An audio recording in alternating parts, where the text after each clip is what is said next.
پہلے میں اللہ رب العالمین کی حمد و ثنا بیان کرتا ہوں جو اللہ وحدہ لا شریک کے بے شمار انعامات اور احسانات ہم پر ہیں۔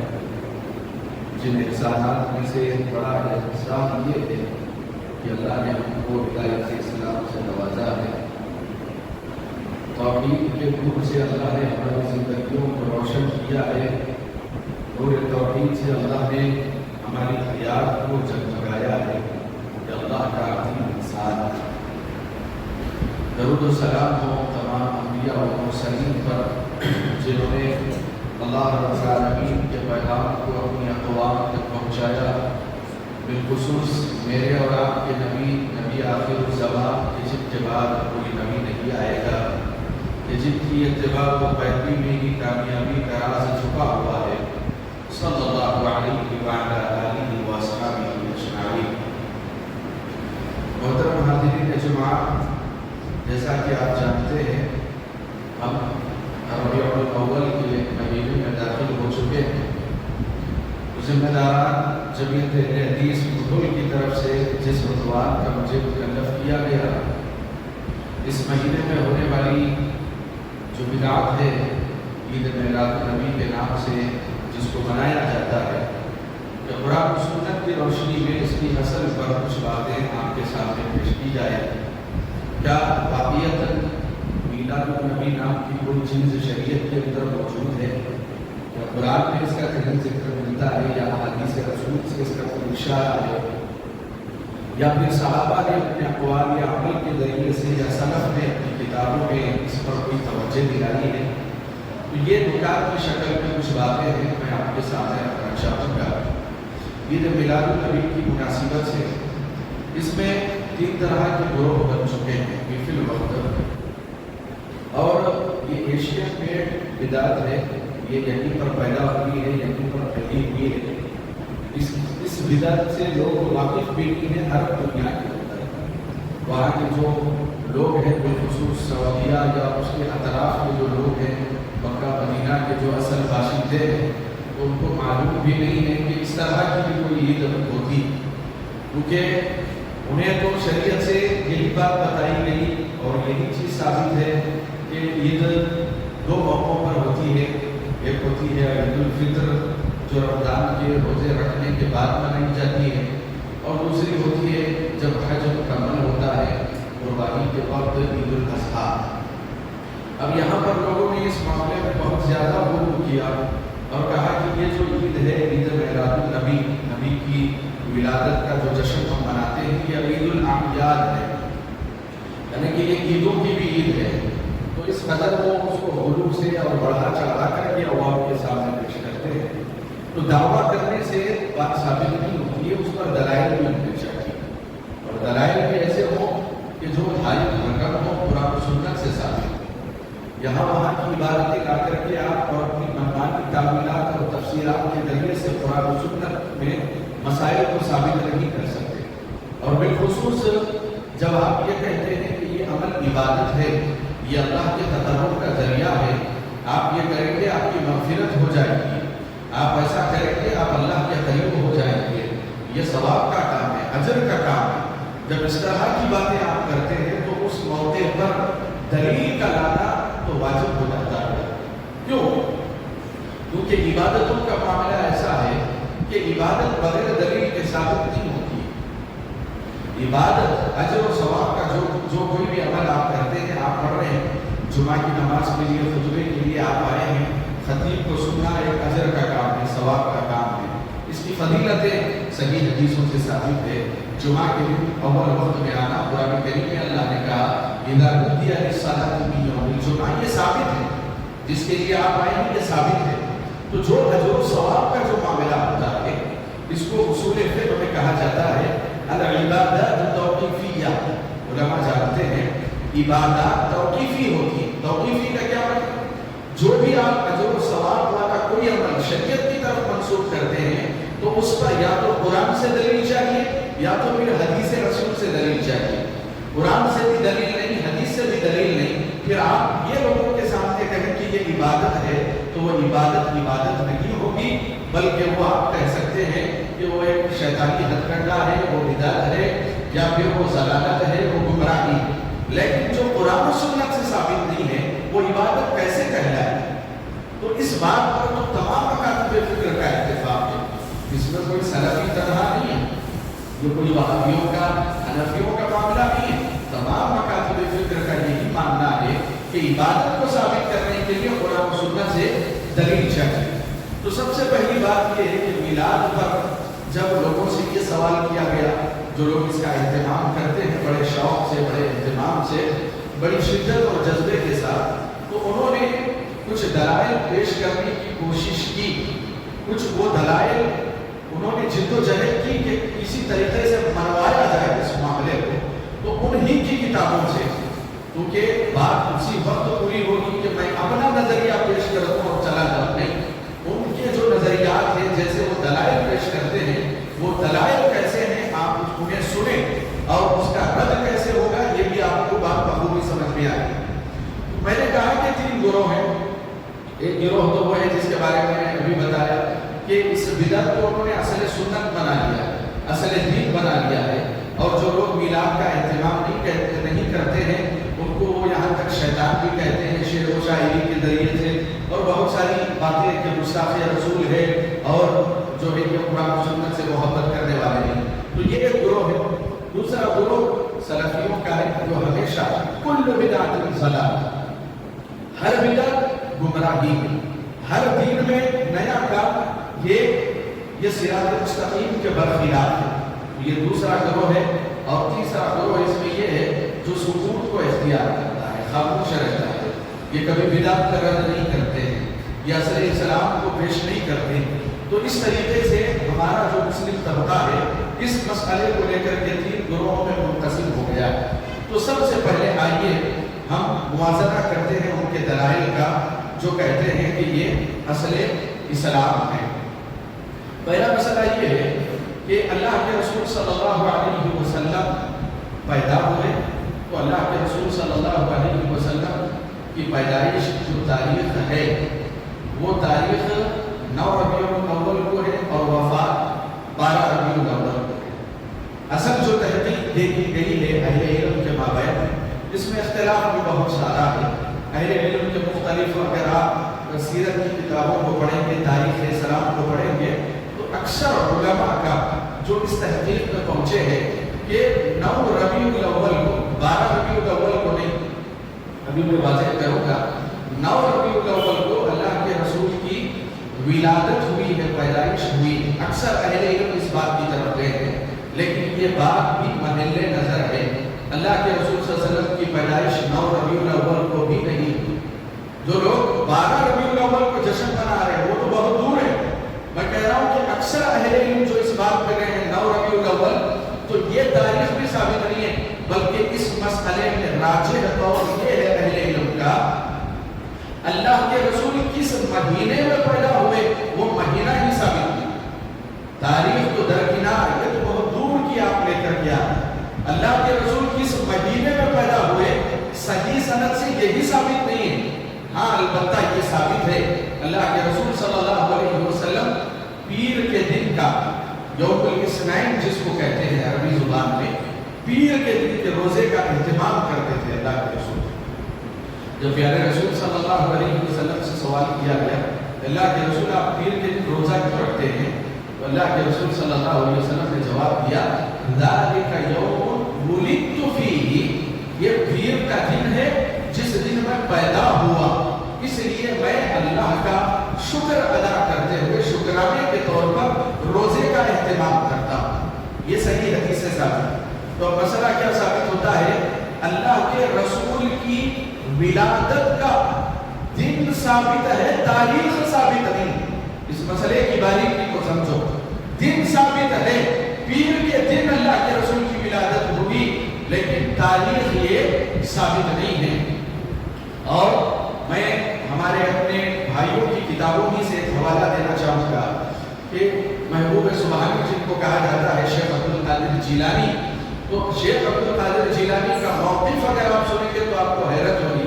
شیخ عبد القادر جیلانی کا حوالہ میں اس لیے دے رہا ہوں کیونکہ یہ انہیں اپنا پیر مانتے ہیں ہیں، پیشوا مانتے ہیں، تو اس وجہ سے مجبوراً انہوں نے کہا کہ اللہ کے رسول کی پیدائش 10 محرم الحرام کو. تعجب ہوگا وہ کیا کہہ رہے ہیں، ان کی تحقیق کہاں پہنچی ہے؟ اللہ کے رسول ربیع الاول نہیں، محرم کے مہینے میں پیدا ہوئے. یہ کس کا موقف ہے؟ یہ شیخ عبد القادر جیلانی جن کو آپ نے اپنا پیشوا بنایا ہے. تو اس سے یہ بات معلوم ہو رہی ہے کہ اللہ کے رسول صلی اللہ علیہ وسلم کی ولادت یہ 12 ربیع الاول کو نہیں ہوئی، یہ صحیح سند سے ثابت نہیں ہے. البتہ اللہ کے رسول صلی اللہ علیہ وسلم نے کہا کہ میں پیر کے دن پیدا ہوا ہوں، شکرانے کے طور پر میں روزے کا اہتمام کرتا ہوں. اب رہا معاملہ کہ یہ 12 ربیع الاول کا معاملہ کیا ہے، جمہور اہل علم اس بات کی طرف گئے ہیں کہ 12 ربیع الاول کو اللہ کے رسول کی وفات ضرور ہوئی. بات سمجھیے آپ، 12 ربیع الاول کو اللہ کے رسول کی وفات ہوئی ہے، یہ جمہور اہل علم کا قول ہے. ولادت نہیں ہوئی، ولادت کا مسئلہ آنے والے کر دیا. البتہ اکثر اہل علم اس بات کی طرف گئے ہیں، اور جو زمانے قدیم سے اپنا تعلق رکھتے ہیں، جو لوگ ہمارے بڑے بوڑھے لوگ ہیں، تو ان میں یہ لفظ بڑا مشہور و عام بھی تھا، 12 فات کہتے ہیں. یہ لفظ وفات سے مشہور تھا. 12 فات مطلب یہ ہے کہ 12 ربیع الاول کو وفات ہوئی تھی اللہ کے رسول صلی اللہ علیہ وسلم. تو تحقیق اس بات پر پہنچتی ہے کہ جو لوگ اس کو ولادت کا دن سمجھتے ہیں، یہ ولادت کا دن نہیں ہے، بلکہ یہ پیارے رسول صلی اللہ علیہ وسلم کی اس دنیا سے رخصت ہونے کی تاریخ ہے. جمہور اہل علم کا اس معاملے میں یہی موقف ہے. تو یہ پہلی جو دلیل وہ پیش کرتے ہیں اس کا رد میں نے آپ کے سامنے رکھا. آئیے دوسری دلیل یہ پیش کی جاتی ہے، بدعت حسنہ، اچھی بدعت، دین کے نام پر اچھی بدعت. بدعت دو طریقے کی ہوتی ہے، ایک بدعت حسنہ ہوتی ہے اور ایک بدعت سیئہ ہوتی ہے. آپ خطبہ جمعہ میں خطیب کو ہمیشہ سنتے ہیں، خطیب منبر پر چڑھنے کے بعد جب خطبہ حاجہ پڑھتا ہے تو اس میں ایک عبارت آتی ہے، کل بدعت ضلالہ، کہ ہر بدعت گمراہی ہے. تو شریعت کے اندر بدعت کی تقسیم نہیں ہے کہ یہ بدعت حسنہ ہے، یہ بدعت سیئہ ہے، یہ دین کے نام پہ اچھا کام کو ایجاد کر سکتے ہو یا پھر برا کام نہیں کر سکتے ہو. اس طرح کی کوئی تفریق نہیں ہے. اللہ نے قرآن میں کہا الیوم اکملت لکم دینکم، کہ میں نے تمہارا دین مکمل کر دیا ہے. یہودیوں نے توریت میں، عیسائیوں نے انجیل میں رد و بدل کیا، مسائل کو بدلے، کتابوں کو بدلا، اپنے ہاتھوں سے کتابوں کو لکھتے تھے. تو اللہ تعالیٰ نے کہا کہ اِنَّا نَحْنُ نَزَّلْنَا الذِّکْرَ وَإِنَّا لَهُ لَحَافِظُونَ، قرآن کو ہم نے نازل کیا، ہم قرآن کی حفاظت کریں گے. تو قرآن میں کسی طرح کا بدلاؤ نہیں ہوگا، اسلام میں کسی طرح کا رد و بدل نہیں ہوگا. اللہ کے رسول کا کلام بھی محفوظ، اللہ کا کلام بھی محفوظ، شریعت اسلامیہ محفوظ ہے. نہ کوئی شخص کسی صدی میں پیدا ہو کر کے، چاہے وہ کتنا ہی بڑا علامہ کیوں نہ ہو، اسلام کے نام پر کسی چیز کا اضافہ نہیں کر سکتا، نہ اسلام کے کسی حصے کو مائنس کر سکتا ہے، اس میں سے نکال سکتا. تو دین اسلام مکمل ہو گیا ہے. تو اس طرح سے کہنا کہ اچھی بدعت اسلام میں لائی جا سکتی ہے، دین کے نام پر کوئی نیا کام انوویٹ کیا جا سکتا ہے، کریٹ کیا جا سکتا ہے دین کے نام پر، تو یہ کل بدعت ضلالہ، کہ ہر بدعت گمراہی ہے، یہ اس دائرے میں شامل ہے. البتہ لغوی اعتبار سے، لینگویج کے اعتبار سے آپ کچھ کام کرتے ہیں تو یہ مستحسن ہے، یہ قابل تعریف ہے. مثال کے طور پر قرآن یہ مکمل ایک صحیفے کی شکل میں اللہ کے رسول کے زمانے میں نہیں تھا. اگر آپ کی بات مان لی جائے بدعت حسنہ، تو بدعت حسنہ کس طریقے کی ہو؟ شرعی اعتبار کی بدعت نہ ہو، شرعی اعتبار کی بدعت نہ ہو. تو اللہ کے رسول کے زمانے میں تو سینوں میں محفوظ تھا، کچھ ایک جگہوں پر لکھا ہوا تھا، لیکن عمر رضی اللہ عنہ کے مشورے سے ابو بکر صدیق رضی اللہ عنہ نے اس قرآن کی کتابی شکل مصحف ہے. تو آپ کہہ سکتے ہیں یہ بدعت حسنہ ہے اگر آپ کی بات کو مان لیا جائے. یا پھر آپ حدیث کی کتابیں پڑھتے ہیں، راویوں کا ذکر آتا ہے، فلاں راوی نے فلاں سے روایت کیا ہے، فلاں نے فلاں سے روایت کیا ہے. تو اسماء الرجال کا یہ فرق ہے. اسماء الرجال تمام راویوں کی زندگیوں کو اہل علم نے کتابوں کے اندر محفوظ کر دیا ہے. تو یہ کیا ہے؟ دین کو محفوظ کرنے کے لیے ایک قدم اٹھایا گیا. تو آپ یہاں پر کہہ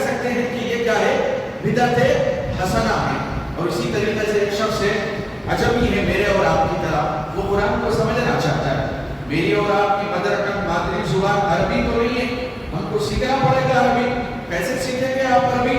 عربی کو سیکھنے کے لیے گرامٹیکل اس کی کتابیں ہوتی ہیں، علم نحو ہوتا ہے، علم صرف ہوتا ہے. آپ اس کی مدد سے آپ عربی کے ماہر بنتے ہیں، پھر قرآن و سنت کو سمجھتے ہیں. تو یہ لینگویج کے اعتبار سے دین کو محفوظ کرنے کے لیے یہ جو عمل کیے گئے ہیں، آپ اگر کہیں تو اس کو بدعت حسنہ میں شامل کر سکتے ہیں، لیکن دین کے نام پہ، اجر و ثواب کے نام پہ آپ اس طرح کا کوئی عمل اسلام کے اندر داخل نہیں کر سکتے. اگر یہ ایک عام مثال میں آپ کو کہوں کہ آپ عام طور سے ظہر کی 4 رکعت پڑھتے ہیں، جمعہ کے دن جو ہے آپ 2 رکعت پڑھتے ہیں بطور فرض.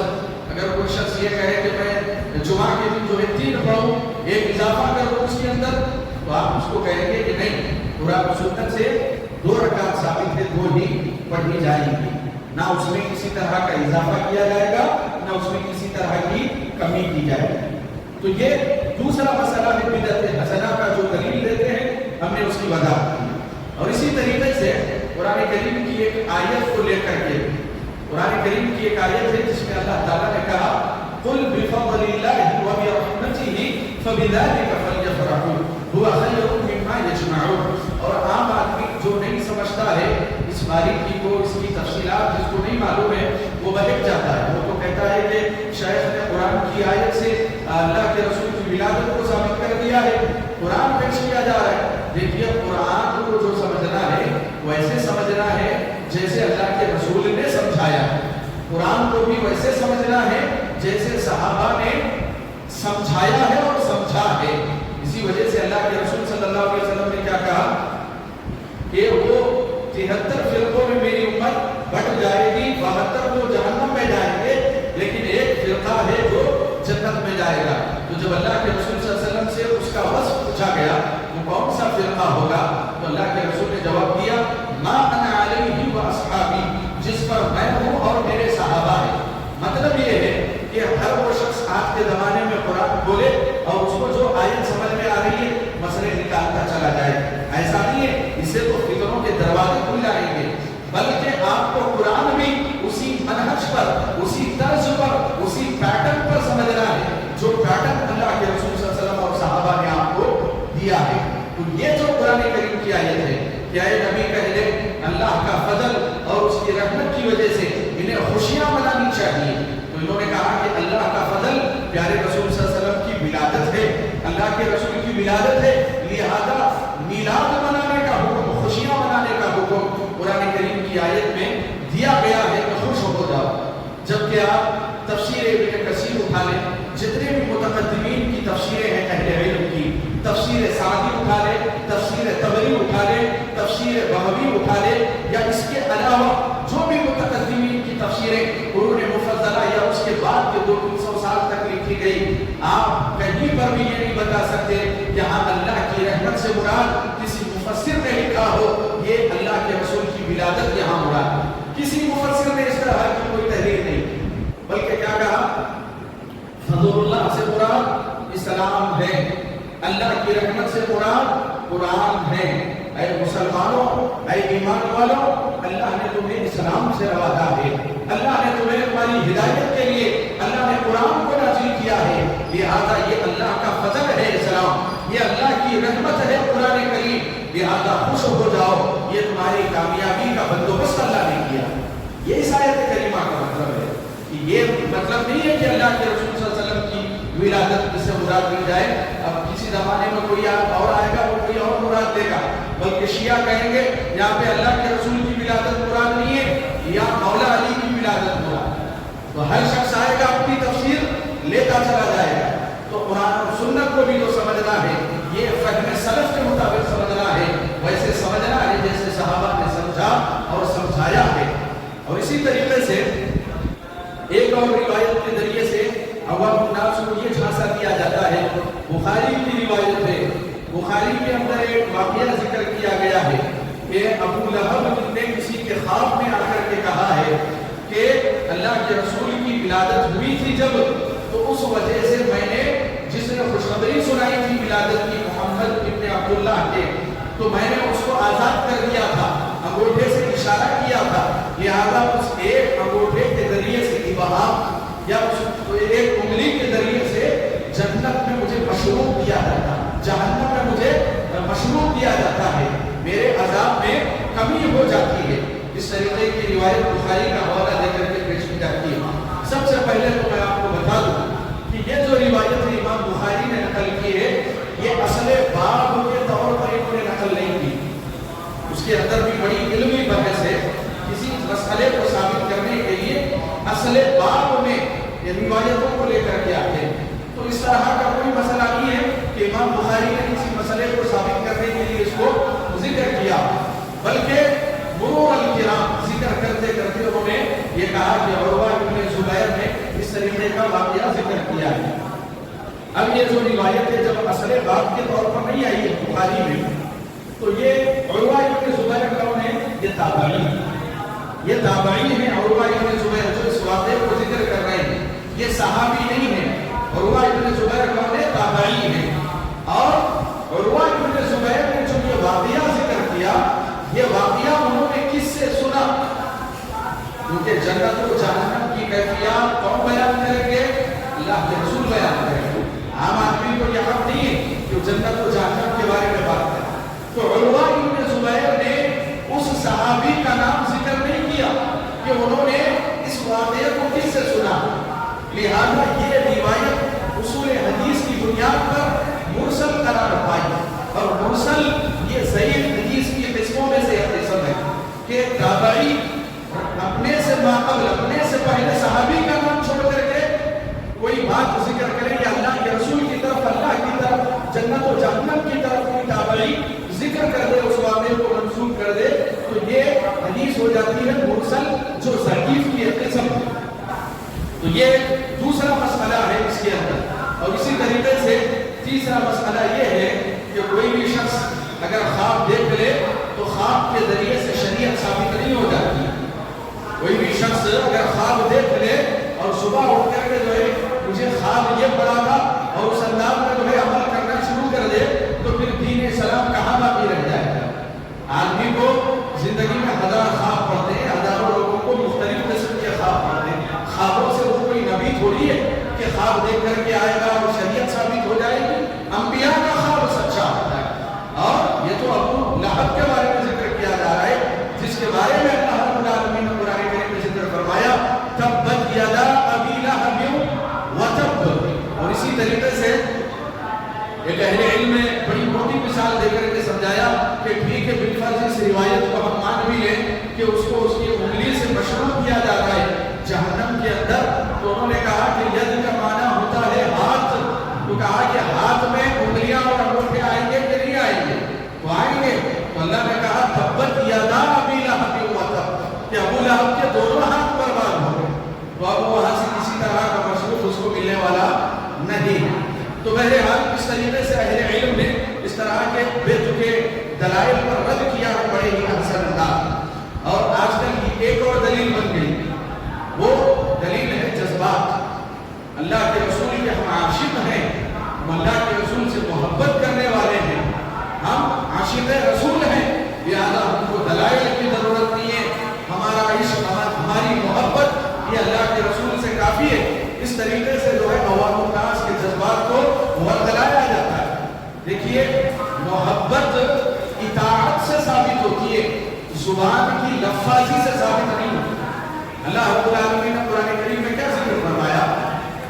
بعض لوگ یہ دعویٰ کر رہے تھے نحن ابناء اللہ و احباؤہ، کہ ہم اللہ کے بیٹے ہیں، ہم اللہ کے قریبی ہیں، نعوذ باللہ، ہم انبیاء کی اولاد ہیں، ہم داؤد اور سلیمان کی نسل سے ہیں، ہم جو اگر جہنم میں جائیں گے بھی تو کچھ دن رہیں گے، پھر بعد میں اللہ کے محبوب ہونے کی وجہ سے اللہ جنت میں ہی ڈال دے گا۔ ہم تو اللہ سے محبت کرنے والے ہیں، اللہ ہم سے محبت کرنے والا ہے۔ اللہ رب العالمین نے اس آیت کریمہ کو نازل کیا اور کہا دعوے نہ کرو، قل ان کنتم تحبون اللہ، اگر تمہارا یہ دعویٰ ہے کہ تم اللہ سے محبت کرتے ہو، اے نبی آپ اعلان کرو فاتبعونی یحببکم اللہ، کہ اے نبی آپ اعلان کرو کہ اللہ کی محبت اسی وقت ثابت ہوگی جب تم رسول اللہ کی پیروی کرو گے، رسول اللہ کی اتباع کرو گے، رسول اللہ کی سنتوں کو اپنی زندگی میں نافذ کرو گے، تبھی صرف زبان کے الفاظ سے محبت ثابت نہیں ہوتی ہے، عمل کر کے دکھائیں، اپنے عمل سے ثابت کریں۔ آپ کے چہرے، آپ کے نکاح، آپ کے لین دین، آپ کے معاملات، آپ کی نمازیں، آپ کے روزے، زندگی کا ہر مرحلہ موافق سنت ہونا چاہیے، تب جا کے اللہ کے رسول سے محبت ثابت، زبان سے محبت ثابت نہیں ہو، اطاعت رسول سے محبت ثابت۔ تو یہ جو دلیل دی جاتی ہے یہ صرف ایک جذباتی نعرہ ہے، جذباتی دعویٰ ہے، اس کی کوئی اصل اور حقیقت نہیں ہے۔ کیا حرج ہے؟ نبی سے محبت بھی تو کی جا رہی ہے، محبت بھی ویسے ہو جیسے اللہ کے رسول نے محبت کا طریقہ بتایا ہے، جو طریقہ اللہ کے رسول نے بتایا ہے۔ یقیناً اللہ کے رسول نے کہا لا یؤمن احدکم، تم میں سے کوئی شخص مومن ہو ہی نہیں سکتا کہ جو شخص مجھ سے اپنے ماں باپ سے زیادہ محبت نہ، دنیا کی ہر چیز سے زیادہ محبت آپ کے سینے میں اگر ہونی چاہیے تو اللہ اس کے رسول سے ہونی چاہیے، اس کے بغیر تو آپ مومن نہیں رہیں گے۔ لیکن یہ محبت کیسے ثابت ہوگی؟ اللہ کے رسول کی سنتوں کو اپنی زندگی میں اپنا کر کے ثابت ہوگی، رسول اللہ کے طریقے کو اپنا کر کے یہ محبت ثابت ہوگی۔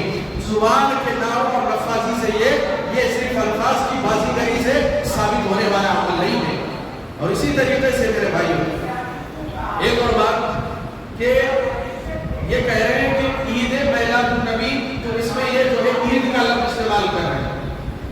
ایک معمولی سا سوال یہ ہے کہ اللہ کے رسول صلی اللہ علیہ وسلم نے یہ بیان فرمایا ہے کہ عید کے دن روزہ رکھنا کیا ہے؟ روزہ رکھنا عید کے دن حرام ہے۔ آپ رمضان کے پورے روزے رکھتے ہیں، عید کے دن بھی کوئی روزہ رکھتا ہے؟ عید کے دن تو روزہ رکھنا ممنوع ہے، حرام ہے۔ اور یہ شربتیں پی رہے ہیں، دعوتیں اڑا رہے ہیں، لنگر لگا رہے ہیں، اور اللہ کے رسول صلی اللہ علیہ وسلم نے کیا کہا؟ میں پیر کے دن پیدا ہوا، میری پیدائش کی خوشی میں ایسے مناتا ہوں کہ روزہ رکھتا ہوں۔ اللہ کے رسول بھوکے پیاسے رہ کے روزہ رکھ رہے ہیں اور یہ یہاں پر خوشیاں اس انداز میں منا رہے ہیں عید کے طور پر۔ دونوں باتوں میں تضاد نظر آ رہا ہے، یا تو روزہ رکھو یا تو عید مناؤ۔ جب یہ عید کا دن ہے تو پھر اللہ کے رسول صلی اللہ علیہ وسلم روزہ رکھا، تو سنت سے زیادہ قریب عمل کیا ہوگا؟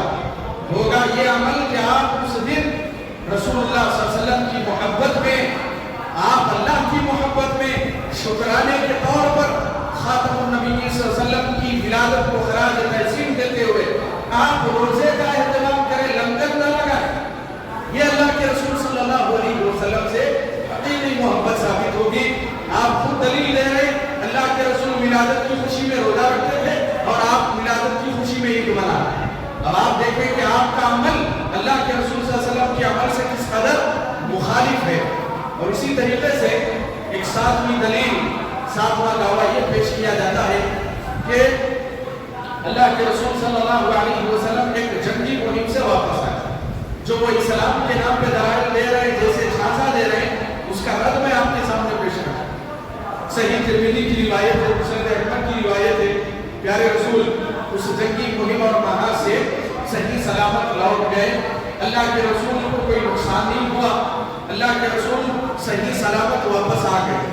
تو ایک کالی کلوٹی باندھی اللہ کے رسول صلی اللہ علیہ وسلم کے پاس آئی اور اس خاتون نے، اس باندھی نے کہا کہ اللہ کے رسول صلی اللہ علیہ وسلم میں نے یہ نظر مانی تھی، اتنی نظر جو میری یہ نظر تھی، اور جو جائز عمل پہ نظر مانے نظر کا پورا کرنا واجب ہے اسلام کے اندر۔ پہلی بات تو نظر نہیں ماننی چاہیے، اسلام نے پسند نہیں کیا ہے، نظر ماننا ممنوع ہے، لیکن اگر کوئی مانتا ہے تو پھر وہ واجب ہو جاتی ہے اس کو۔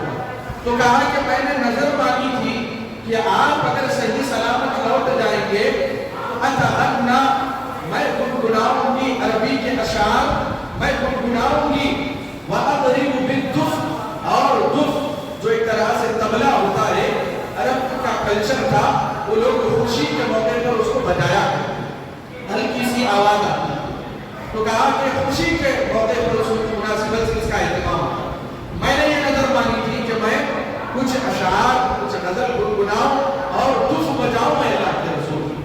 پیارے رسول صلی اللہ علیہ وسلم نے جواب دیا کہ اگر تم نے نظر مانی تھی تو فضربی، تو تم دف بجاؤ، جو تمہاری نظر تھی اس کو تم پورا کرو، وَإِلَّا فَلَا، اگر یہ نظر نہیں تھی بس ایسے ہی ارادہ کیا تھا تو چھوڑ دو، اس کا اہتمام نہ کرو۔ یہ حدیث بالکل صحیح سند سے ثابت ہے، ترمذی میں موجود ہے، مسند احمد میں موجود ہے، شیخ البانی نے اس کو صحیح قرار دیا ہے، بالکل حدیث درست ہے۔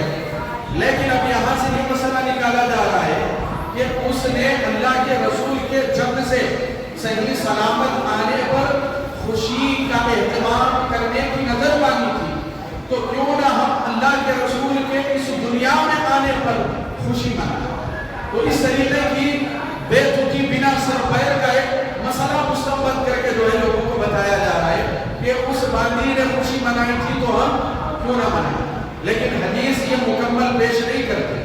حدیث مکمل کیا تھی اس کے بعد بھی حدیث ہے۔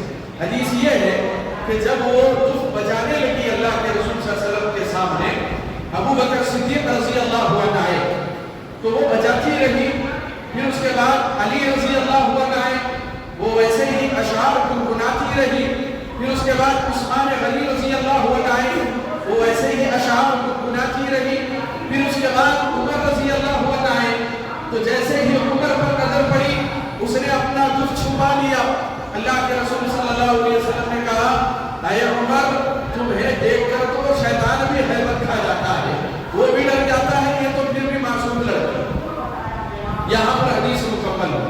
تو آپ یہاں پر سوال یہ ہے کہ جب اس خوشی کا اہتمام کیا گیا، چاروں خلیفہ وہاں پر تھے، چاروں خلیفہ وہاں پر تھے، حدیثوں کا علم، قرآن و سنت کا علم، ان سے بڑا عالم ہے دنیا کے اندر، ان خلفائے راشدین سے بڑا۔ اس 40 سالہ دور میں آپ ایک روایت لے کر کے آئے کہ عمر رضی اللہ عنہ نے، ابو بکر رضی اللہ عنہ نے، علی رضی اللہ عنہ نے، عثمان رضی اللہ عنہ نے، کہ کسی طرح سے پیارے رسول کی ولادت کے لیے لوگوں کو جمع کیا اور اس دن محفلیں لگائی اور خوشی کے لیے کسی طرح کی کوئی وعدہ و نصیحت۔ 40 سالہ دور میں آپ ایک ضعیف من گھڑت روایت نہیں لا سکتے۔ لہذا کیا آپ ابو بکر عمر سے زیادہ اللہ کے رسول سے محبت کرنے والے ہیں؟ کیا